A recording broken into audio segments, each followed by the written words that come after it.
kwetu. Na mara nyingi washirika wakikaa kanisani sana huwa wanapitiliza, wanakuwa washirikina. Kwa nini?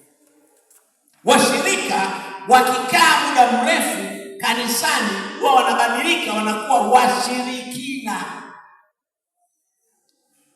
Kuna mtu naongea naye? Sasa kama watu wamekaa wanaanza kumsengenya mchungaji au mama mchungaji, au sio washirikina? Kwa nafikiri ushirikina nini? Kwa nafikiri ushirikina nini? Tena wakipitiliza wanakuwa wachawi. Hapa turutumbu. Para turutumbu maboso. Wanakuwa wachawi. Wanakuwa wachawi. Iko hivi. Biblia inasema katika kitabu cha Samueli wa kwanza sura ile ya 15 mstari wa 22 kwamba kuasi ni sawa na dhambi ya uchawi. Kuasi ni sawa na dhambi ya uchawi. Sasa kama tuna watu kanisani washirika alafu wanayaasi maagizo ya Bwana, au sio wachawi? Au yeye mna tafsiri gani? Au sio wachawi? Kama tunawaasi ndani ya nyumba ya Mungu, au ni wachawi? Maana uasi ni sawa sawa na uchawi kwa maelezo ya Biblia. Sio mimi naongea, naona mnaniangalia kwa huruma. Sio mimi, ni Biblia inasema kwamba uasi ni sawa na dhambi ya uchawi. Sasa mtu ameamriwa kuwafanya watu kuwa wanafunzi alafu afanye, huyo ni muasi.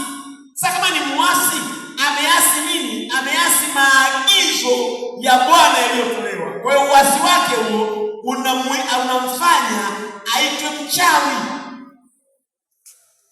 Hiyo inakuwa mbaya, ni ngumu. Lakini uimeze hivyo hivyo, kwa sababu ndivyo ilivyo. Siwezi kudairuti, yani siwezi kuipunguzia makali. Inabaki hivyo hivyo ilivyo, kwamba tumeagizwa kuwafanya watu kuwa wanafunzi.